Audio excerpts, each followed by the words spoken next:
Ya, kembali di Prime Words dan masih bersama saya Duta Besar Inggris untuk Indonesia, His Excellency Owen Jenkins. So we'll continue our discussion. So we're going to talk about G20 now. Indonesia is tightening the mandate of G20 presidency in 2022. So does the conflict between Russia and Ukraine need to be discussed in this meeting?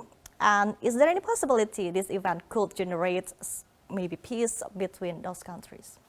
So Ukraine and Russia's invasion of Ukraine is the biggest issue on the world's agenda right now.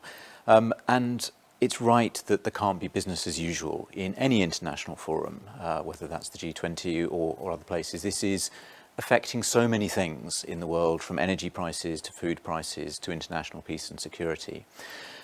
And I think it's a shame that we are also having to talk about this alongside the really important issues which Indonesia put on the agenda for the G20 when they got the presidency. And I remember how excited I was that Indonesia had the chairmanship in this crucial year, and I really can't think of a better country to be in the chair right now. And I think it's also right that we keep focusing on things like recovery from the pandemic, like the digital transformation and energy transition, which Indonesia has put at the centre of its G20 presidency, and that we continue to talk about those big challenges to the world.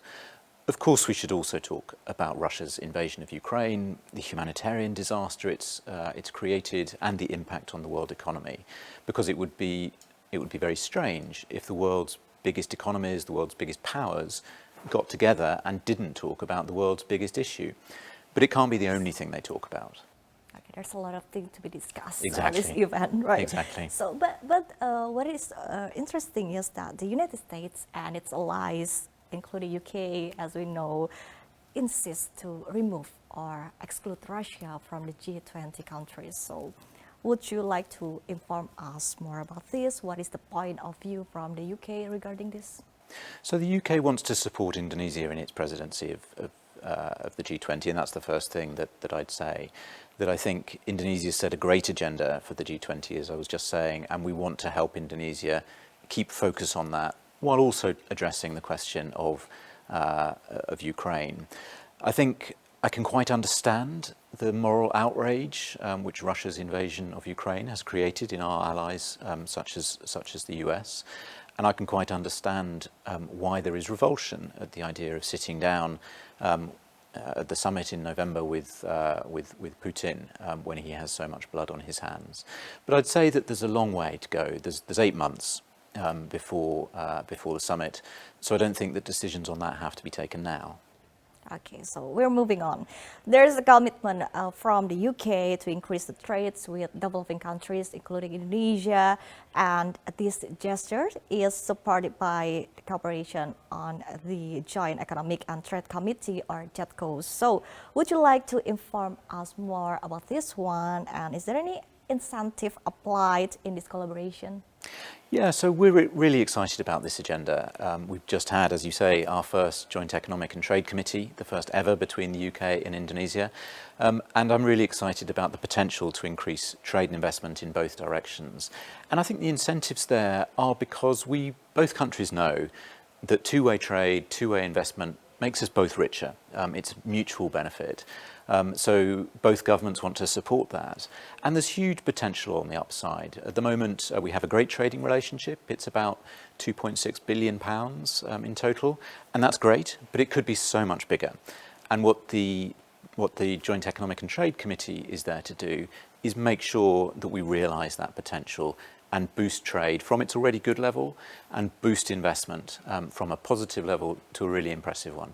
Okay, so what kind of goods or maybe services are more preferable in this in the utilization of the JETCO cooperation?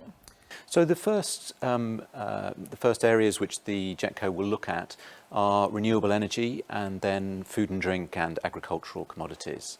I think there's huge potential in both. I think on food and drink, I think there's a huge market in the UK for Indonesian food and drink. I think it's not as well known as it should be.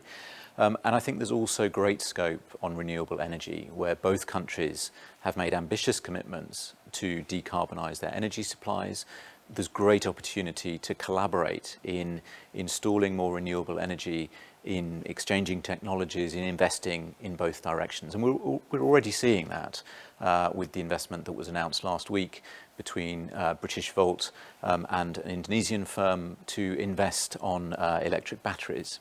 Okay, talking about the trade, so is there anything that we should improve, for example, regulations or maybe the other things, so we can increase the trading between UK and Indonesia? So there's always more we can do on both sides. I think Indonesia is already a really attractive market for British companies. There are great British companies in the market, from banks and insurance companies through to consumer goods and oil and gas companies. So I think that shows that Indonesia is already an attractive investment environment. But of course there's more that can be done, and we really welcomed the work that the government of Indonesia did through the Omnibus Law to deregulate and to lower the barriers, particularly in some sectors, to investment. I think that's a terrific move by the government of Indonesia. We're really supportive of that sort of approach, which I think will help both sides by encouraging investment into Indonesia, making sure that jobs are created here, on top of the around 1 million jobs that British investment already supports here, and make it an even stronger relationship.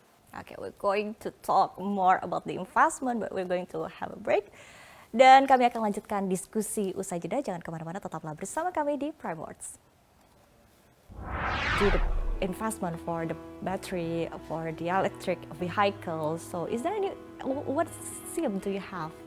Is there any plan to build maybe a battery plant or something? So Indonesia has made clear that it wants to move up the value chain in this area. So it doesn't just want to produce nickel, for example. It wants to add value to it here, build plants which add that value, are more technologically advanced, and we want to support that.